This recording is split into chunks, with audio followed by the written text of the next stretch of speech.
오늘 또 요한계시록 3장에 있는 말씀을 보도록 하겠습니다. 요한계시록 3장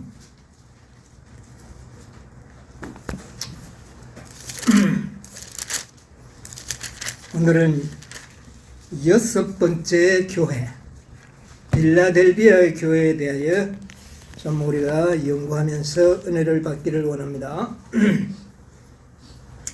요한계시록 3장 7절로부터 있는 말씀을 제가 읽겠습니다. 빌라델비아 교회의 사자에게 편지하기를 거룩하고 진실하사 다윗의 열쇠를 가지신 이 곧 열면 닫을 사람이 없고 닫으면 열 사람이 없는 그 이가 가라사대 볼지어다 내가 내 앞에 열린 문을 두었으되 능히 닫을 사람이 없으리라. 내가 내 행위를 아노니 내가 적은 능력을 가지고도 내 말을 지키며 내 이름을 배반치 아니하였도다. 8절까지만 읽고 말씀을 드리도록 하겠습니다. 오늘은 빌라델비아 교회,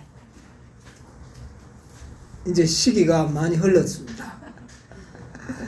이제 6번째 교회, 굉장히 중요한 시점에 우리가 이르러 왔습니다. 여기에 우리 발신인이 예수님이신데 예수님 자신을 소개할 때 어떤 분으로 소개를 합니까? 그거 전에 거룩하고 진실하다. 나는 거룩하고 진실하다. 여러분, 왜 6번째 교회에 와서 자신을 거룩한 분으로 소개할 이유가 여러분 좀 무엇인지 한번 생각해 보시기 바랍니다. 나는 거룩하고 참되다. 그러면서 다윗의 열쇠를 가지신 분으로, 여러분 열쇠는 뭐 하는 겁니까? 문을 열기 위하여 열쇠가 준비된 것 아닙니까? 이 열쇠는 뭐 문을 열기 위해서 있는 거지, 열쇠 자체는 아무 의미가 없어요. 문을 여는 목적을 위하여 열쇠는 존재한다. 한번 또 기억해 두시기 바랍니다. 그러면서 8절에 볼지어다, 이거는 뭡니까? 볼지어다, 주의를 환기시키는 겁니다. 모든 우리의 눈을 한 곳으로 집중하게 만드는 겁니다. 우리의 생각을 한 곳으로 집중하도록 하기 위하여 볼지어다, 그렇게 말씀하고 계십니다. 그러면서 하시는 말씀이 내 앞에 열린 문을 두었다. 능히 이 문을 닫을 사람이 없을 것이다. 열린 문인데, 내가 한 열린 문을 내 앞에 두었는데 이 문은 그 누구도 닫을 수 없는 문이다.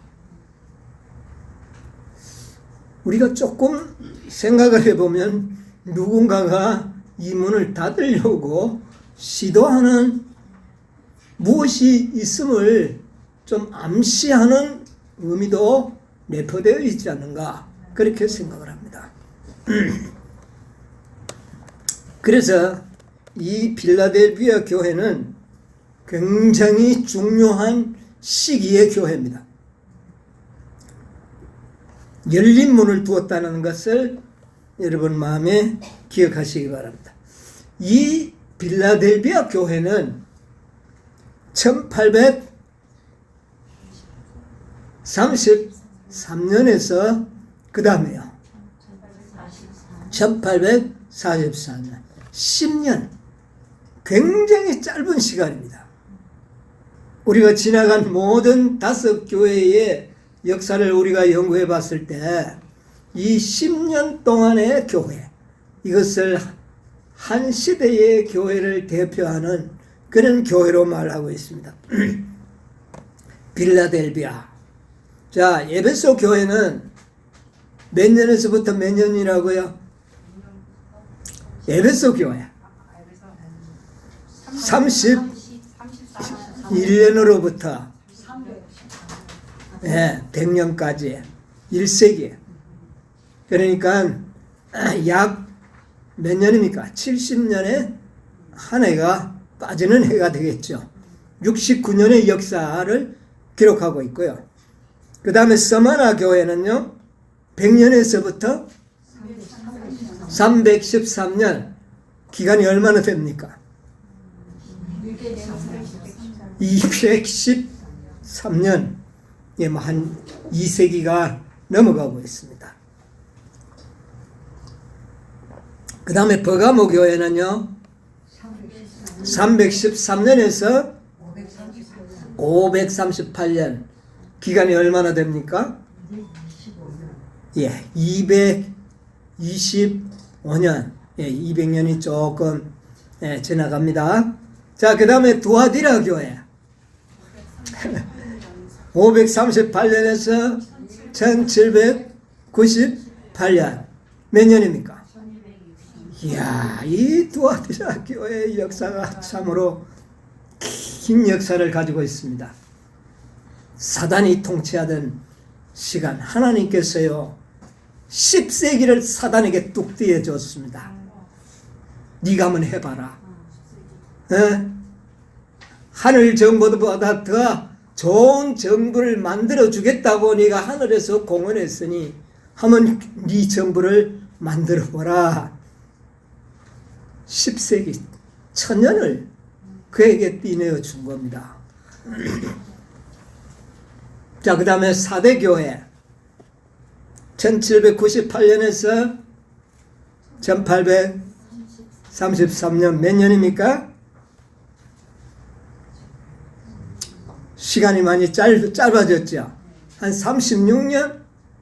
아주 짧은 기간에 그렇게 시간이라고 보면 됩니다. 그런데 빌라델비아 교회는 몇 년? 10년. 왜 이렇게 시대적인 교회의 연도수를 그렇게 계산하는가? 뭐 다른 분들은 달리 계산하는 분들도 들어 있습니다. 뭐 꼭 어느 것이 정답이라고 그렇게 꼭 꼬집어서 정의하기는 어렵지만, 제가 이와 같은 기간의 연도수를 말씀드리는 것은 2300주야의 성소제도의 가장 기본 진리를 여기에 적용했을 때 이와 같은 연도가 나오는 겁니다. 뭐 일반적인 역사만 보면, 딱 역사만 들여다본다면 다른 연도를 이렇게 말할 수도 있어요. 그것도 전혀 틀렸다고 우리가 말할 필요는 없습니다. 그러나 더 이 성경의 진리를 정확하게 구사하고 이해하기 위해서는 이와 같은 성소 진리와 2300주야의 구속의 경륜의 가장 긴 이 예언의 기간에 모든 것을 맞추어 나갈 때에 가장 합리적이고 또 아주 가장 진실된 예언을 우리가 이해할 수 있다, 이렇게 볼 수가 있습니다. 자, 그러면 이와 같은 이제 구속의 경륜이 1798년이 지나가고 또 1833년까지 이르러 왔다는 것은 굉장히 이제 이 세상의 역사가 어디까지 지금 마지막 때가 찼고 그랬잖아요. 그 때가 몇 년 남은 시점까지 왔습니까? 10년. 이 10년. 이 시점까지 우리가 왔다는 것을 우리가 이해하면서 오늘 이 빌라델비아 교회를 좀 연구해야 되겠습니다. 그런데 오늘 빌라델비아의 이 교회는 좀 이 구속의 섭리를 좀 대략적으로 좀 집약해서 먼저 설명을 좀 드리고, 또 다음 시기에 한 번 더 이 빌라델비아의 역사를 좀 공부하는 것이 좋겠다고 생각이 듭니다. 자, 이 구속의 경륜의 주역은 바로 예수 그리스도입니다. 여러분, 예수 그리스도께서는 두 가지의 사명을 가지고 이 땅에 오셨습니다. 첫 번째 사명은 양으로서의 사명이죠. 그 양으로서의 사명은 예수님 자신이 실제적으로 이루셔야 하는 일들입니다. 그것을 잘 설명해 주는 것이 일곱 절기 가운데서 나타납니다. 자, 첫 번째 절기가 뭡니까? 유월절, 그 다음에요 무교절, 그 다음요 조실절. 이것은 예수님의 생애로 직접 이루셨습니다. 이거는 어떤 누구를 통해서 이룰 수 없는, 이것은 그야말로 그리스도 자신만이 이룰 수 있는 그런 사업입니다. 신성의 자격이 필요한 그런 사업이기도 하고요. 그래서 이 유월절, 무교절, 초실절은 흠없는 제물이신 양으로서의 사명을 말하는 겁니다. 자, 그 다음에 조금 지나가니까 무슨 절기가 중간에 하나 나옵니까? 오순절이 나옵니다. 예, 이 오순절은 이 봄철 절기와 가을철 중간에 이 오순절이라는 하나의 징검다리가 놓여져 있는 것을 우리가 보게 되는데, 이 오순절의 징검다리는 무엇을 의미하는가? 예, 여러분, 오순절은 교회가 탄생한 기념일입니다. 예. 자, 예수님께서는 이 땅에 오셔서 양으로서의 사명을 하시고, 그 다음에는 어떤 사명이 그에게 주어져 있습니까? 대제사장으로서의 사명을 행하십니다. 대제사장은 누구를 위하여 중보하는 사명이죠. 누구를 위하여 중보할까요? 백성들을 위하여 중보하는데, 그 백성들을 지박체로 나타낸 것이 교회입니다. 교회라는 것은 한 백성을 이렇게 모여진 단체를 갖다가 교회라고 이야기하지 않습니까? 그러면 대제사장은 중보를 하는데, 궁극적으로 우리 개개인을 위하여 중보하는 것은 물론 이거는 뭐 맞는 이야기지만, 구속사적인 입장에서 봤을 때는 교회를 위하여 봉사하시는 기간입니다. 그래서 예수님께서는 이 땅에 오셔서 교회를 세웠죠. 교회의 시작은 누구를 통하여 시작되었다? 교회의 시작은 누구를 통해서? 예수님은 12제자를 선택하심으로 교회를 조직하는 일을 하셨습니다. 그렇죠? 오순절이 있기 전에 교회를 먼저 예수님이 조직하셨어요. 그러면 교회는 그 전에 있는데 왜 오순절에다가 갖다 적용을 하느냐? 좀 의아스럽죠. 이 문제는 왜 그러냐면은 여러분, 우리가 다 예수를 믿음으로 구원을 얻는데 우리가 절차가 있습니다. 우리가 예수를 믿는 사람은 다 뭐를 받아야 됩니까? 침례를 받죠. 침례는 뭐에 대한 증표입니까? 죽고 사는 일입니다. 거듭남의 증표잖아요. 그렇죠? 자, 우리 모두는 다 예수 그리스도를 믿음으로 구원 얻지만, 그런 자들은 침례를 받음으로 그것을 분명히 공식화해야 되는 겁니다. 입으로 시인해야 된다는 말입니다. 그래서 침례를 받을 때에 우리는 이제 나라는 존재는 죽고 이제는 성령으로 다시 태어나는 거듭남을 의미하잖아요. 그래서 거듭남이 없이는 뭐를 받을 수 없다? 니고데모에게 이야기했잖아요. 거듭나지 않는 자는 하늘을 볼 수 없다. 그렇게 이야기했어요. 그래서 거듭남은 하늘에 들어갈 수 있는 유일한 증표입니다. 물론 꼭 침례가 그걸 주는 건 아니에요. 그러나 그 침례는 내가 예수 그리스도를 진정으로 믿는 사람은 반드시 공식적으로 경험해야 할 예식이죠. 그렇습니다. 그래서 이 거듭남이 필요해요. 거듭나지 않으면 안 되는 게 확실하죠. 자, 그러면 교회가 조직이 되었습니다. 그러면 교회도 무슨 경험이 필요하냐? 교회가 거듭남의 경험이 필요합니다.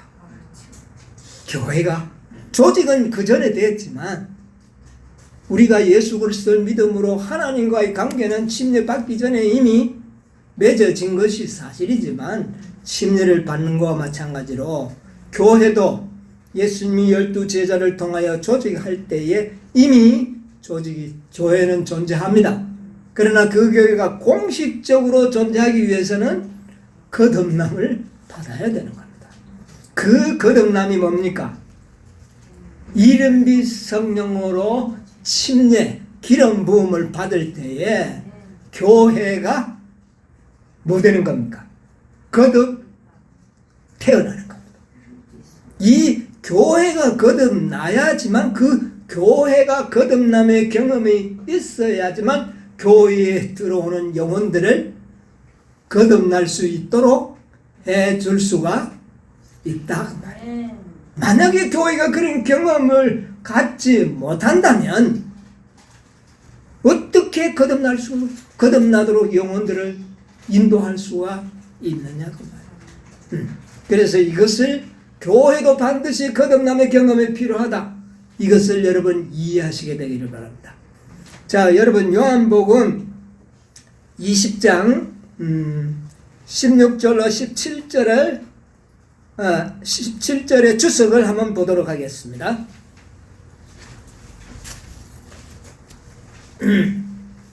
요한복음 20장 16절 17절의 주석을 보면 비준을 받은 언약이라는 대목이 나옵니다. 예.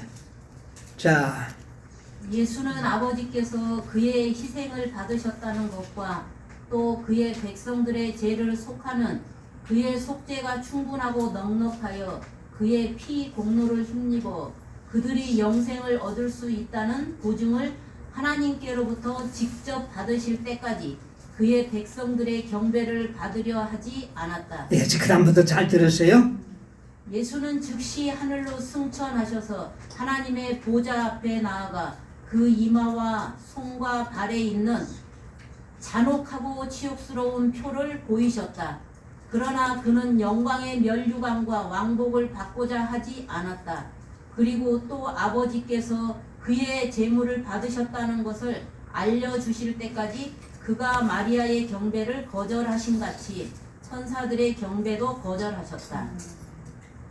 그 다음요. 그는 또한 지상에 있는 그의 택하신 자들을 위하여 구할 것이 있었다. 그가 간절히 바란 것은 그때 이후로 지속될 구속받은 자들과 아버지와의 관계, 하늘나라와의 관계를 분명하고 확실하게 하는 것이었다. 잘 들으세요. 그가 하늘의 영광을 받을 수 있기 전에 그의 교회가 의롭다 함을 받아야 하고 간합함을 받아야 한다. 예, 됐습니다.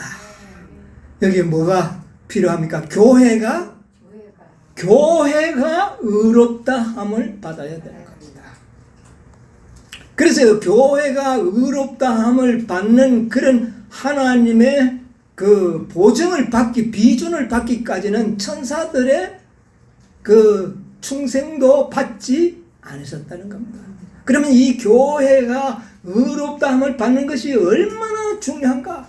바로 예수님께서 대제사, 양으로서의 사명이 끝나고 이제 대제사장의 직무를 행하기 전에 이 교회가 의롭다함을 받아야지만 중보사업을 시작할 수 있는 겁니다. 그래서 이 교회가 의롭다, 거듭나는 것입니다. 의롭다함을 받기까지는, 그래서 어떤 천사들의 경배도 그는 허용하지 아니하신 것입니다. 그 중요성이 여기에 나타나는 거예요. 네. 그는 그가 있는 곳에 그의 교회가 있어야 중보자가 필요한 겁니다. 이제 교회가 이스라엘입니다. 구약시대의 이스라엘은 야곱의 자손들이었어요. 이제 신약시대의 이스라엘은 누굽니까? 교회입니다. 중보자는, 대제사장은 이스라엘 백성들을 위하여 중보하지 않습니까? 그러면 누가 있어야 돼요? 이스라엘이 있어야 되는 겁니다. 그 이스라엘이 바로 뭐다? 교회다. 교회가 의롭다함을 받아야 돼요. 의롭다함을 받은 교회가 아니면 그 교회에 소속된 교인들은 의롭다함을 받기가 거의 불가능한 것입니다. 아주 중요한 이야기입니다. 왜냐하면 경험은 경험을 줄 수가 있지만 경험이 없다면 이론만으로는 아무런 능력을 갖지 못한다. 그래서 거듭난 교회에 소속되는 것이 얼마나 중요한가. 그래서 촛대가 중요한 겁니다. 무슨 말인지 아시겠습니까? 촛대가 있는 교회, 그 의롭다함을 받은 정통적인 빛을 가진, 촛대라는 빛을 가진 것이거든요. 그것을 가진 교회에 들어가야지만 거듭날 수 있는 것이에요. 여러분 이해하시겠습니까? 예, 이거 매우 중요한 것이에요. 자, 그래서 이제 예수님께서는 교회가 의롭다함을 받도록 하기 위해서 하나님께서 인정하시자 이 땅에 뭐를 부어주시는 겁니까? 이른빛 성령을 부어주셔서 교회를 어떻게 합니까? 완전히 영화롭게 해버립니다. 이른빛 성령을 받은 이 사도교회는 거듭남의 경험을 단체적으로 하게 되는 겁니다. 개인적으로 하는 것이 아니에요. 단체적인 것이 필요합니다. 교회는 단체예요. 예? 단체적으로 이 사대교회가, 예배소 교회는 거듭남의 교회입니다. 무엇을 통하여?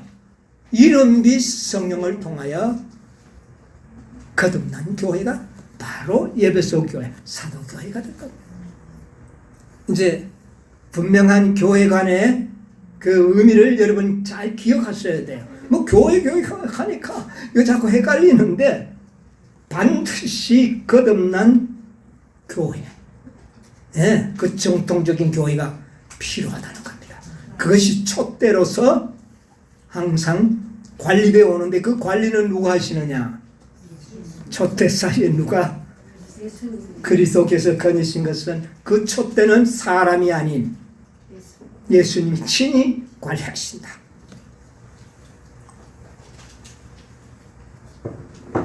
여러분, 교회가 거듭나면 거듭난 자는 뭐를 또 거듭남과 동시에 뭐를 경험해야 됩니까?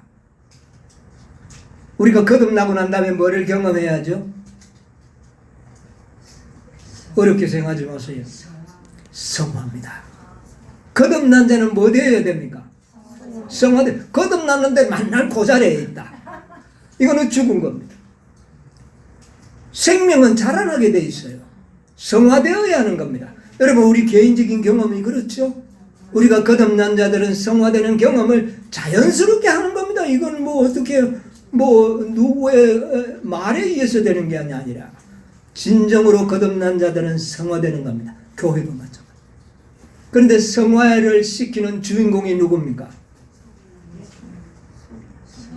물론 성령이 하시지만 그 일을 하시는 분이 대제사장의 사명입니다. 대제사장은 백성들을 이끌어 가시잖아요.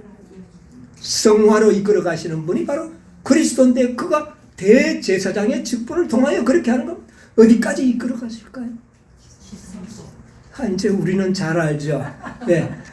대제사장은 뜰에서 우리를 끝내버리는 것이 아니라 우리를 성소에서 지성소로 인도하셔서 우리를 온전케 하시는 그 일을 위하여 대제사장이 존재한다.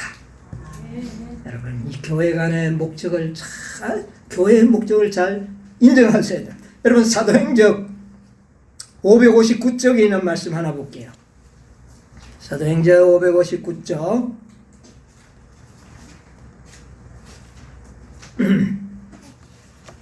사도 바울은 하나님의 뜻은 이것이니 너희의 거룩함이라고 편지하였다. 찾았나요? 사도 바울은 예. 하나님의 뜻은 이것이니 너희의 거룩함이라고 편지하였다. 교회의 성화가 당신의 백성을 다루시는 모든 일에 있어서 하나님의 목적이시다. 뭐라고요? 교회가 성화되는 것이, 여러분, 교회의 단체적인 경험입니다. 어느 한두 사람의 경험이 아니고 단체적인 한 백성의 경험이 성화가 이루어져야 된다. 예, 하나님의 뭐다? 목적.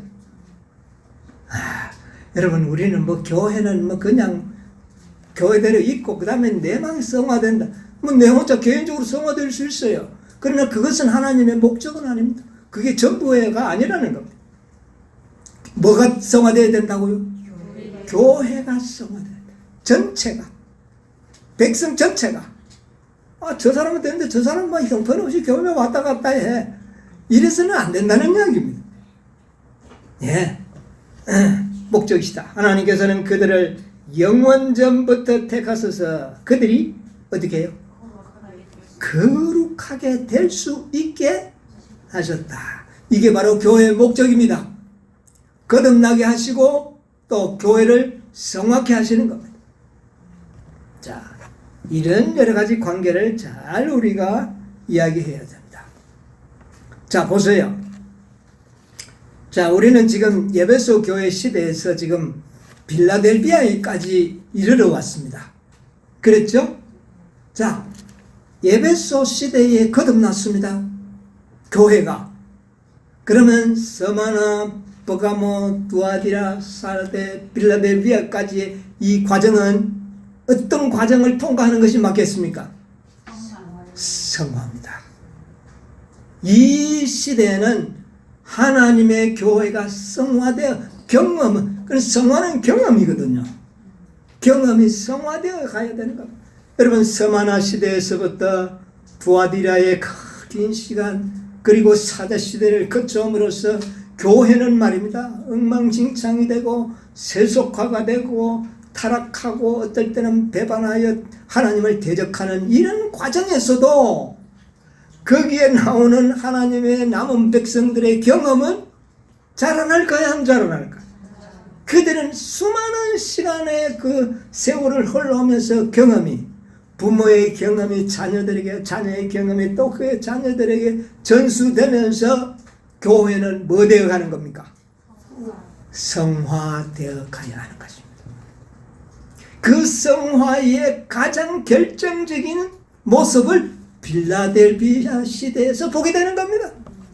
성화된다는 것의 의미가 무엇을 의미하는지를 바로 이 빌라델비아 교회에서 보게 되는 거예요. 그러면 이 빌라델비아에서는 굉장히 중요한 사건이 이루어지겠죠.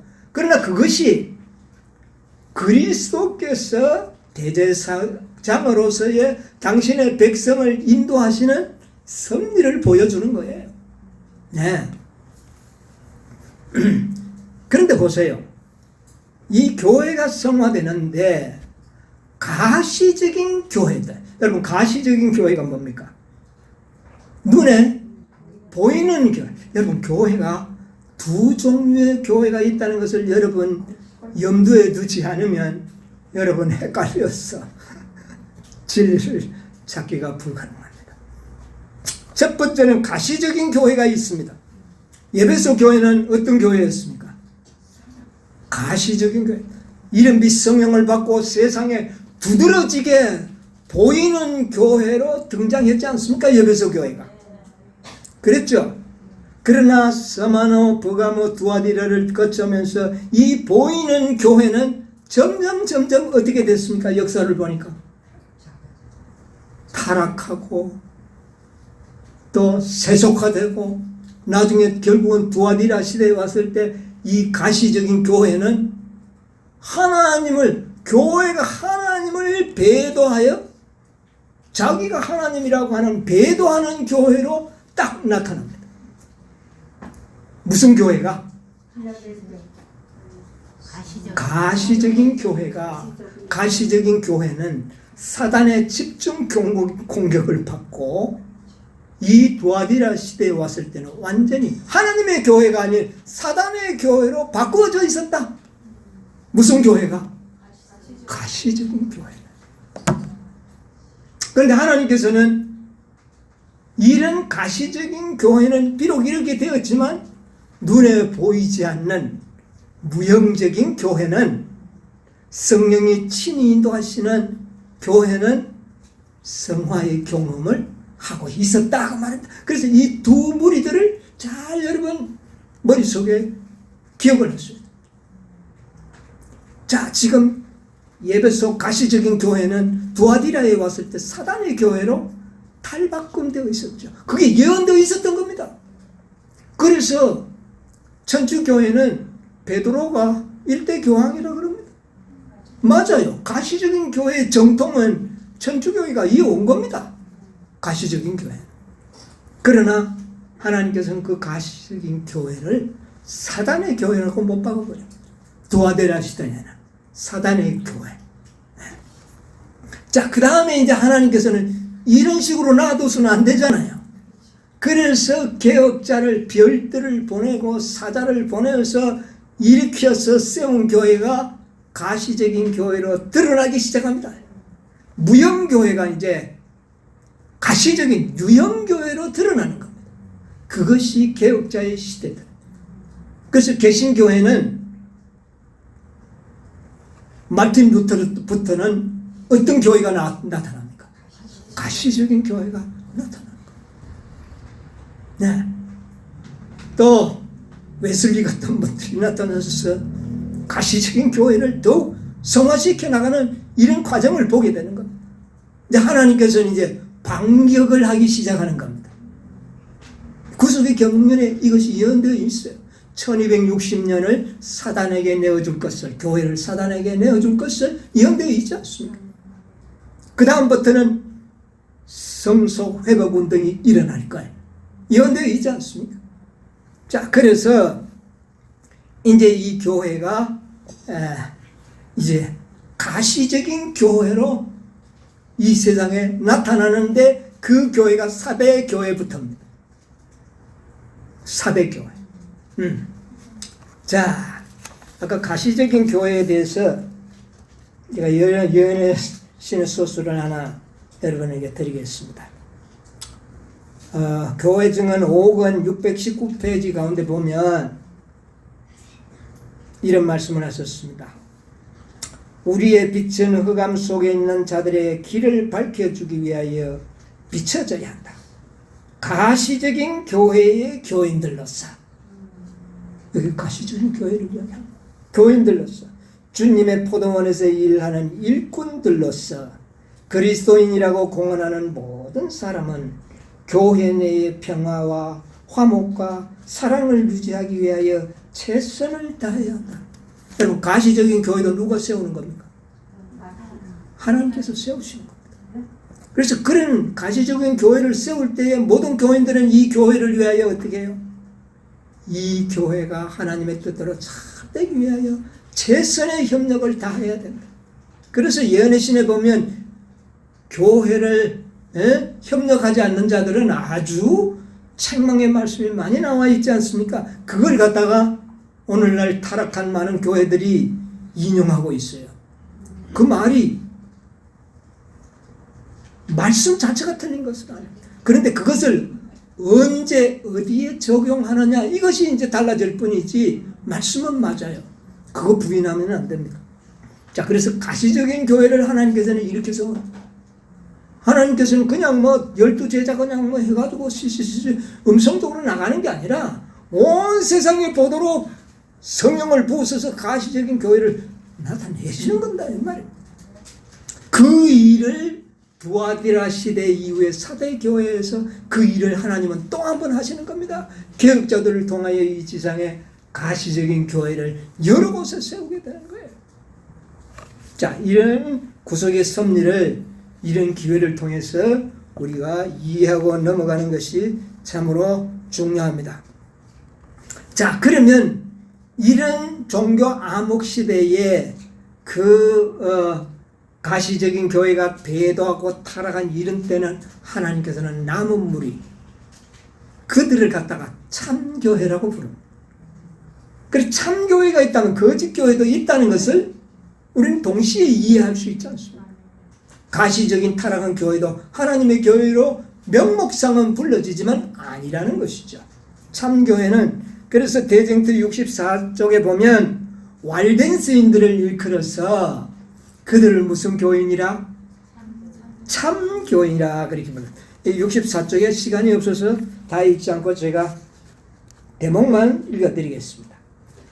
64쪽에 보면 왈덴스 교도들이 몇 세기 동안 가르쳐온 신앙은 로마로부터 나온 허위의 교리와 현저한 대조를 이루었다. 가시적인 타락한 교회와는 교리가 어떻게 해요? 가르침이 달랐다. 예. 그 다음에 그 밑에 내려가면 세계의 대도시에 거만하게 자리 잡고 있는 교권교회가 아닌 이 광야에 사는 교회는 하나님께서 온 세상에 나눠주라고 당신의 백성에게 맡기신 진리의 부활을 잘 간수하고 있던 그리스도의 참 교회였다. 그러니까 참된 진리를 전하는 왈덴스인들이 하나님의 어떤 교회다? 참 교회다. 그런데 그들은 세상에 보이지 않는 교회였다고 말해요. 예. 그래서 하나님께서는 가시적인 교회를 분명히 갖고 계신과 동시에 이 가시적인 교회가 사단의 공격을 받고 쓰러지면 어떤 무리를 갖고 계신다? 남은 무리, 참 교회를 인도하신다. 예, 이것을 여러분이 잘 아셔야지만 구석의 경륜을 잘 이해하고 남은 무리 속에 거할 수가 있는 겁니다. 이거 모르면 헷갈려가지고 세속화되고 타락한 교회에 앉아가지고 아주 참 올바른 진리를 듣지 못하는 불행한 생애를 살 수밖에 없습니다. 자, 그래서 이 4대 교회를 통하여 이제 가시적인 교회를 하나님이 세워주셨는데 이 4대 교회가 어떻게 됩니까? 역사를 보니까 제대로 성공적으로 했습니까? 안 했어요. 아주 칭찬이 없는 교회가 어느 교회입니까? 4대 교회입니다. 이제 정말 그 오랜 기간 동안 성화의 경험을 가지고 이제는 정말 전진했어야 했는데도 불구하고 4대 교회가 그렇지 못하고 세속화되고 타락하게 되니까 하나님께서는 칭찬이라고는 하나도 없는 바로 책명만이 주어진 교회가 4대 교회입니다. 그 교회가 바로 개신교회들이에요. 오늘날 일요일을 지키는 개신교회들이 다 4대 교회의 역사를 간직하는 교회죠. 자, 이러면 안 되지 않습니까? 이러면 안 되죠? 그러면 어떻게 해야 돼요? 4대 다음에 무슨 교회가 나옵니까? 빌라델비아 교회가 나오는 것이죠. 자, 보세요.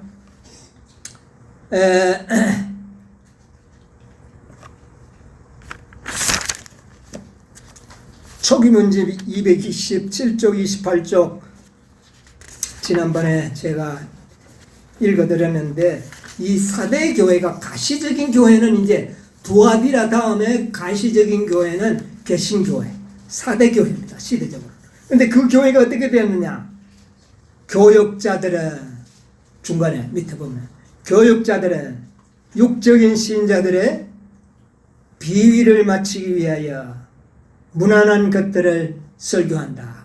읽어주실래요? 그들은 감히 예수와 성경상의 명료한 진리를 설교하지 못한다. 왜냐하면 그렇게 하게 되면 이 육적인 신자들이 교회 안에 더 이상 남아있지 않을 것을 두려워하기 때문이다. 저들 대부분은 부유함으로 교회에서 세력을 가지고 있으나 실은 그들에게 적당한 곳은 교회보다 사단과 그의 천사들 편이다. 이것이 바로 사단이 바라는 일이다. 예. 자, 4대 교회가 개신교회들이 이런 상태가 되어버렸다는 것입니다. 자, 그러므로 그 다음에 초기문집 228쪽에 보면 예수님과 모든 하늘의 천군들은 예수님과 모든 하늘 천군들은 그러한 상태를 바라보고 심히 상심하였다. 뭐 했다고요? 상심. 그런 교회를 보고 심히 상심했다. 이제 구속의 경륜의 시간표는 이제 뭐가 다가오는데요? 재림의 때가 가까우는데 지금 교회는 이런 상태에 있다고 말입니다. 계속 보세요. 그러나 하나님께서는 거룩하고 소중한 교회를 위하여 한 기별을 보내셨다. 이렇게 타락하고 정말 세속화되었지만 하나님께서는 그 교회를 무슨 교회라? 소중한 교회라 이야기합니다. 그러면서 뭐를 보낸다? 여러분 아무리 타락하고 세속화되어도 기별을 보내서 거절하기 전까지는 그 교회는 하나님이 보실 때 매우 소중하다. 이해하시기 바랍니다. 자, 그 다음에 만일 이 기별이 받아들여진다면 교회 안에 영적 개혁이 일어나고 위선자들과 죄인들을 일소에 버릴 산 증거가 소생할 것이며 교회는 다시금 하나님의 총애를 받게 다시금 총회를 그래서 한 기별자를 보냈다 그 말입니다. 그 기별자가 누굽니까? 윌리엄 밀러. 이제 이해하십니까? 모든 역사가 이어져 내려왔지 않습니까? 윌리엄 밀러를 하나님께서는 소중한 교회에 보내시려고 계획하신 겁니다. 이것은 이미 계획되어 있었다는 겁니다. 예? 그리고 만약 이 윌리엄 밀러의 기별을 받아들인다면 이 교회는 어떻게 된다고요? 영적 개혁이 일어나고 윗선자와 죄인들은 다 나가버릴 것이고 그 다음에요 교회는 소성하고 다시 하나님의 총애를 받게 될 것이다. 그 기별을 가지고 온 기별자가 바로 윌리엄 밀러. 참 모든 역사를 이제 우리가 정확하게 이해할 수가 있습니다. 자, 229쪽에 보면 이제 분명하게 이야기합니다. 하나님께서는 당신의 천사를 보내서 성경을 믿지 않았던 한 농부의 마음을 움직여 예언을 연구하도록 하셨다. 하나님의 천사들은 자주 그 택함 입은 자를 방문하여 그때까지 하나님의 백성들에게 감추어져 있던 예언들을 깨닫도록 그의 마음을 인도하였다. 그는 진리의 사실 이제 데스코까지만 보도록 합시다. 자, 이제 하나님께서는 기별자를 택했는데 어떤 자입니까? 하나님을 믿지 않았던 뭐 성경도 제대로 하지 모르고 제대로 뭐 성경 지식도 없는 한 사람을 기별자로 써요. 여러분 기별자를 선택하는 권리는 그리스도에게 있습니다. 아멘. 네, 기별자를 선택하는 건 그리스도의 고유의 권한이에요.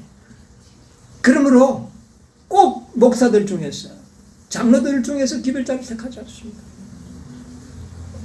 불황무식한 베드로를 그 아주 유능했던 학자들을 제쳐놓고 택하신 권리는 누구에게 있었습니까?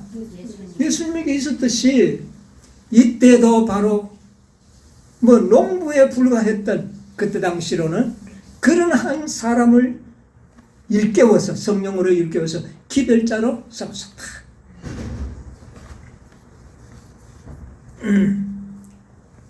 그래서 이 윌리엄 밀러가 전한 기별을 일컬어 성경에는 첫째 천사의 기별과 둘째 천사의 기별이다 그 말입니다.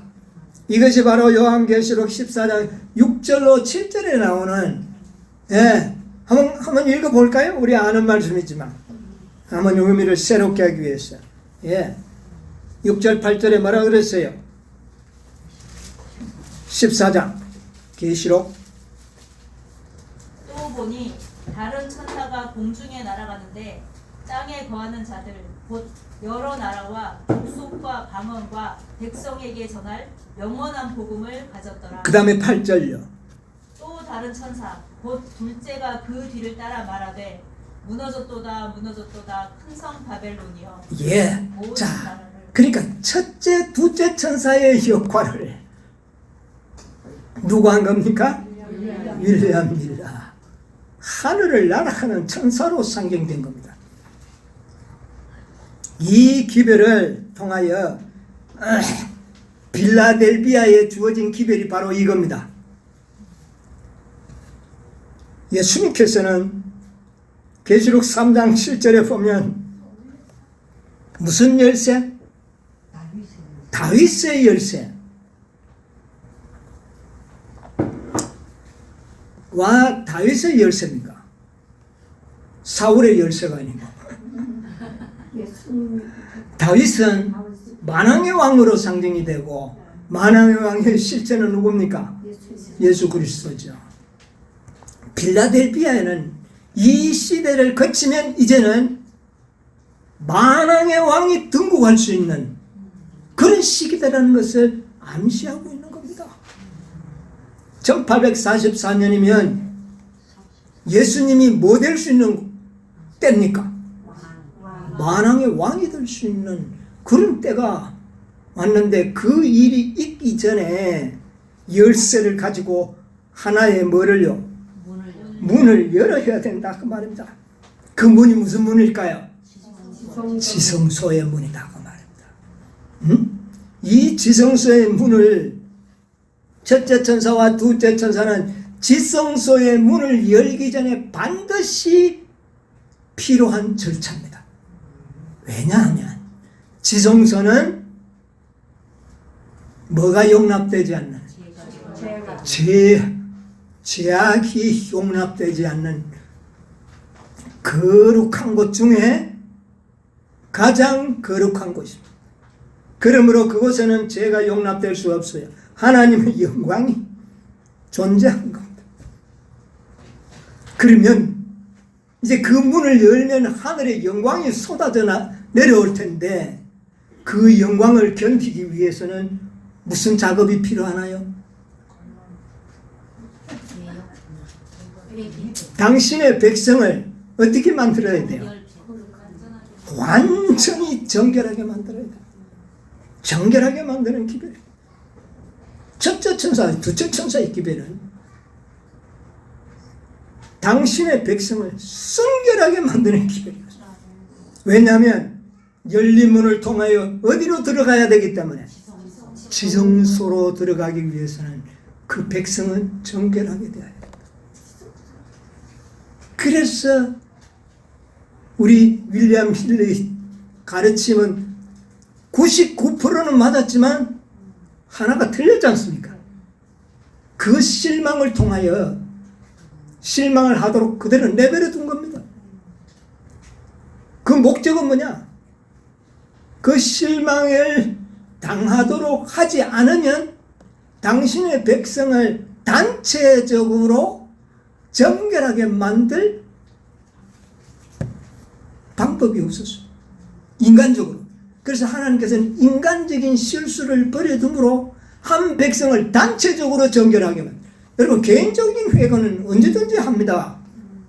그러나 첫째 천사의 기별은 한 백성을 어떻게 합니까? 한꺼번에 회개하도록 만들어요. 네, 한꺼번에. 이것은 뭐냐면은 이제 이 가시적인 사대교회가 제대로 못하니까 이제 새로운 가시적인 교회를 만들어야 돼요. 그렇지 않습니까? 그래서 남은 무리를 만들기 위해서 첫째 천사와 둘째 천사의 기별이죠. 이 기별을 통하여 가시적인 완전한 교회를 세우는 것이 하나님의 목적이다. 이해하시겠어요? 그렇게 하기 위해서는 지성소의 삶을 사는 한 백성, 교회. 지금까지는 뜰과 성소교회들이었어요. 이제는 무슨 교회? 지성소의 교회가 필요한 거예요.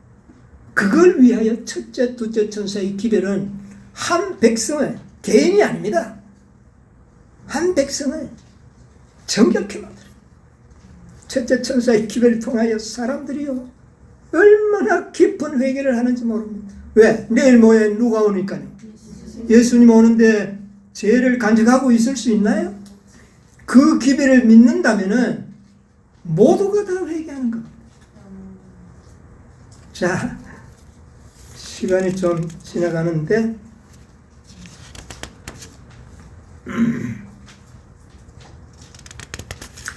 초기문집 232쪽에 보면 32쪽에서 233쪽에 보면 이 기별이 가는 곳마다 이 기별이 가는 곳마다 사람들의 마음을 움직였다. 죄인들이 회개하고 울면서 용서를 구했으며 부정직하게 살아온 자들은 원상을 회복하기 위하여 애썼다. 부모들은 그들 자녀들의 구원을 위하여 애를 태웠다. 이 기별을 받아들인 자들은 그들의 괘씸하지 않은 친구들과 친척을 찾아가 그들이 이 엄숙한 기별에 굴복하고 인자의 오심을 위하여 준비하도록 예, 곡까지만 읽겠습니다. 첫째 천사와 기별이 전파되는 곳마다 무슨 일이 일어났다고요? 회개하는 일이 울면서 모든 자신의 죄를 회개하는 이런 거룩한 회개의 운동이 일어나는 겁니다. 한두 사람이요?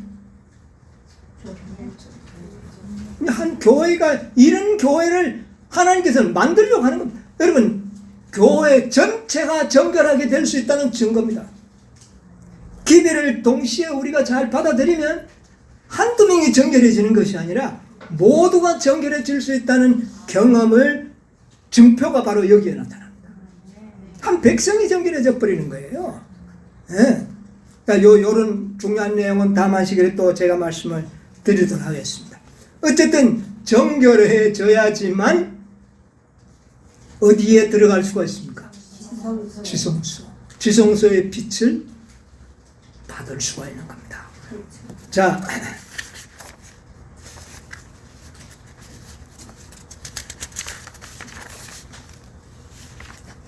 그래서 한 교회가 탄생되죠. 첫째, 둘째, 셋째. 이제 요건 좀 뛰어넘겠습니다. 첫째, 둘째, 그 다음에 셋째까지 왔지 않습니까? 이렇게 되어서 가시적인 교회가 세상에 나타나기 시작했습니다. 그 교회가 어느 교회입니까? 제7일 안식일 예수 주님 교회입니다. 첫째, 둘째, 셋째 천사의 기별을 경험한 자들은 모두가 다 정결해진 겁니다. 그들은 뭐를 받을 수 있었습니까? 살아계신 하나님을 받는 것. 완전한 회개의 경험의 토대 위에 살아계신 하나님의 인이 된 안식일을 받아들이게 되면 그 안식일 자체가 그 사람에게 뭐가 되어버립니까? 살아계신 하나님. 그래서 그때부터 1844년부터 14만 4천인이 나타나게 됩니다. 오전 교과 시간에도 이야기했지만 교회가 이 빌라델피아 시대의 사대 교회가 윌리엄 밀러의 기별을 받아들였더라면, 그리고 셋째 천사의 기별까지 받아들였더라면 그 해에 14만 4천인의 수요가 채워지고 대속죄일이 하루 1년 안에 이 땅의 추수사업은 마칠 수가 있었다. 틀림없지 않습니까? 네, 마칠 수가 있었습니다. 그런데 교회가 거절함으로 말미암아 그렇지를 못합니다.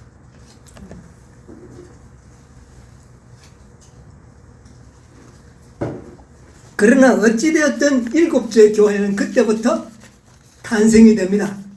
그래서 일곱째 교회 시대에 토대를 놓은 자들은 다 14만 4천인들로 구원을 받은 자들이에요. 완전한 교회의 모습을 볼 수가 있습니다. 그 선구자들에 의해서. 예. 그런데 또 문제가 생겼죠. 사단은 예언의 신에 보면 불길한 예언이 기록되어 있습니다. 굉장히 불길한. 실물교훈 414쪽에 있는 말씀을 보겠습니다. 이렇게 첫째, 둘째, 셋째를 경험하여 그 토대 위에 세워진 마지막 교회가 어떤 예언이 기록되어 있느냐 하면은 14쪽에 신랑이 오는 때는 가장 캄캄한 때, 즉 밤중이었다. 찾았나요? 신랑이 온 때는 가장 깜깜한 때, 즉 밤중이었다.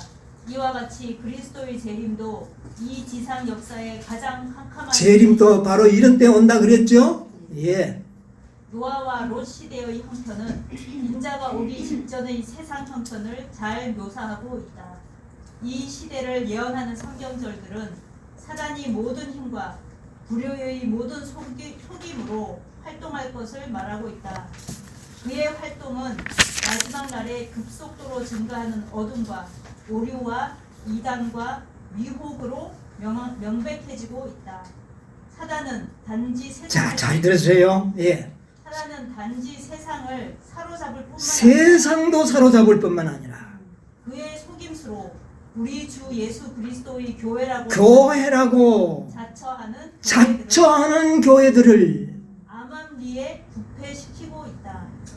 큰 배도는 점점 격화되어 광선이 통과할 수 없는 총담같이 깜깜한 지경에 이르게 될 것이다. 네, 거기까지만 봅시다. 마지막 재림 직전에 하나님의 교회라고 자처하는 모든 교회들이 광선이 통과할 수 없는 총담같이 캄캄한 지경에 이르게 될 것이다. 이게 라오디게아 교회의 말로를 예언한 겁니다. 라오디게아 교회. 그런데 여기에 보면 이 교회들은 가시적인 교회를 말하는 겁니다. 가시적인 교회.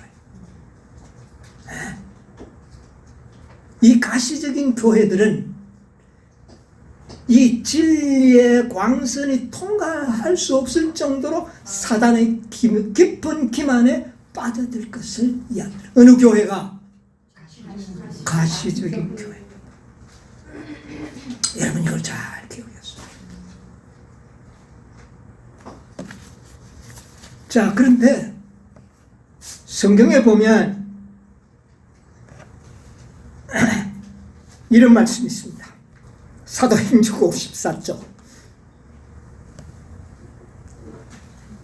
사도시대에 성령을 부어주심은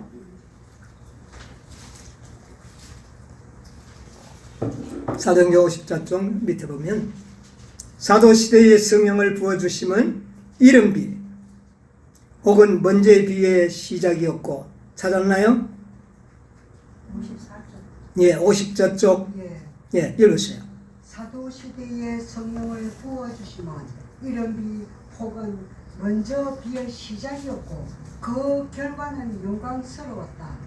종말에도 성령의 임재가 참 교회와 함께할 것이다. 그런데 여러분, 교회에 늦은 비를 부어주시겠다고 하는 이 예언은 가시적인 교회가 아니요. 어떤 교회? 참교회. 그 시대에 눈에 보이지 않는 그런 무리들로 구성된 교회를 말하고 있는 것입니다. 아시겠습니까? 그러면 라오디게아 교회에 대표하는 가시적인 모든 교회들은 광선이 통과할 수 없을 정도로 사단이 어떻게 한다고요? 그렇게 만들 것이라는 거. 그러나 어떤 무리가 있다고요? 여자의 남은 자손, 참교회가 있다. 그 교회를 성령이 인도하시는데 그들에게 뭐를 부으시겠다? 늦은 비 성령을 부으실 것이다.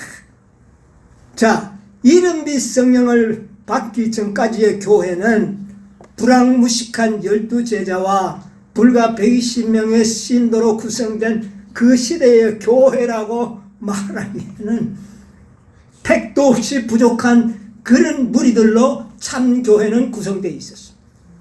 그러나 눈에 전혀 안 보이는 건 아니었죠. 그러나 세상이 인정해 주지 않는 교회였다 그 말입니다. 그런데 그들에게 뭐를 부어줬어요? 이른 비 성령을 부어줄 때에 세상에서 그 누구도 감당할 수 없는 영광스러운 가시적인 교회로 태어나 버린 겁니다. 이 일은 반복될 것입니다. 이 일은 반복될 것이다. 무슨 말인지 이해하십니까? 지금 라오디게아 교회의 마지막 재림 직전에는 가시적인 교회는 덩치는 엄청나게 크고 화려할는지 모르지만 그런 교회는 빛이 통과할 수 없을 정도로 사단에 의하여 정복당해 버릴 것을 이야기하셨고, 그러나 남은 무리들 참 교회가 있다는 겁니다.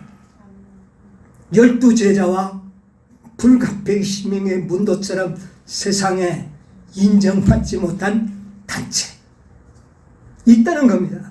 이들에게 뭐를 부으시면 이들에게 늦은 비를 붓겠다는 거예요. 이들에게 늦은 비를 부으면 이름 성령을 받았던 그 초라 무리들 세상에 아주 우뚝선 가시적인 영광스러운 교회로 드러났던 것처럼 늦은 빛 성령을 받은 이 참 교회는 무엇으로 나타날까요? 계속 무형적인 교회입니까? 아닙니다. 가시적인 교회로 세상에 완전히 드러나서 온 세상을 정복하고 영광을 온 땅을 환하게 해버리는 그런 교회로 드러나는 가시적인 교회가 드러나는 것. 이것이 바로 아가서 6장 10절에 나오는 교회입니다. 예? 아침 빛같이 또렷하고 달같이 아름답고 해같이 맑고 기치를 버린 군대같이 행정조직이 군대 같은 조직이 아니라 진리의 조직에 의하여 완벽하게 세워지는 교회로 등장할 것을 얘기합니다. 이것이 바로 요한계시록 12장 1절에 나오는 12별의 밀관을 쓴 여인의 교회. 그리고 계시록 14장 1절에는 어린 양과 함께 14만 4천인들이 어느 산에 섰는데 그들이 바로 가시적인 교회로 나타나는 겁니다. 놀라운 일이죠. 가시적인 교회. 그래서 사도행적 9페이지 요것만 읽고 마치도록 하겠습니다. 9페이지 보면 태초부터 하나님은 찾았어요? 태초부터 하나님은 당신의 교회를 통하여 뭐를 통하여? 교회를 통하여 당신의 충만과 풍족을 온 세상에 나타내시려고 계획하셨다. 하나님께서 어둠에서 불러내어 그의 기이한 빛 가운데 들어가게 하신 교인들은 하나님의 영광을 나타내어야 한다. 교회는 그리스도의 풍성한 은혜의 보고이므로 종국에는 교회를 통하여 하늘에 있는 통치자들, 하늘의 통치자들, 권위자들까지 하나님의 사랑이 가장 완전하게 하나님의 사랑을 가장 완벽하게 드러나는 교회가 될 것이다. 여러분, 이 교회는 무형교회가 아닙니다. 무형교회가 되면 어떻게 알겠습니까? 유형교회로 두드러지게 나타나셔서 온 세상에 하나님의 영광을 볼 뿐만 아니라 하늘의 통치자와 권위자들까지 하나님의 영광과 사랑을 깊이 깨닫도록 만드는 것이 교회라는 것입니다. 이런 교회는 선지자와 왕 725쪽에 보면은 정말 온 세상에 나아가 정복할 것이다. 완전히 사단의 머리를 부수고 모든 죄악을 완전히 짓밟고 승리하는 교회로 이렇게 나타나. 그들이 바로 14만 4천이. 이런 가시적인 교회를 세우는 것이 그리스도의 목적이다. 그러나 7째 마지막 교회는, 가시적인 교회는 참담하게 실패할 것을 성경은 예언합니다. 여러분, 어느 무리에 소속되어 있어야 할지를 아시겠습니까? 그래서 우리는 이런 구속의 경륜과 7교회를 연구하는 이유가 참 진리 교회, 하나님의 영광을 드러낼 교회에 소속하도록 만들기 위해서 이거 연구하는 겁니다. 그냥 뭐 역사 공부하면 뭘 합니까?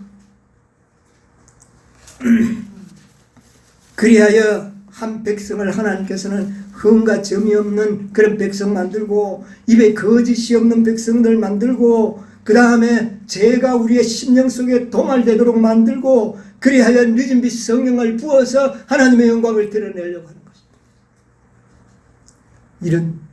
이런 축복이 열린 문에서 나오는 축복이다 그 말입니다. 그것이 빌라델비아 시대에 이 문을 열겠다는 겁니다. 그 문을 통하여 이런 축복받는 교회, 축복받는 백성이 탄생될 것을 예언하신 것입니다. 우리 모두 이 놀라운 축복을 감당할 수 있는 그런 믿음의 사람, 지혜의 총명에 있는 사람들이 되시기를 간절히 바라면서 말씀을 마치겠습니다. 아멘.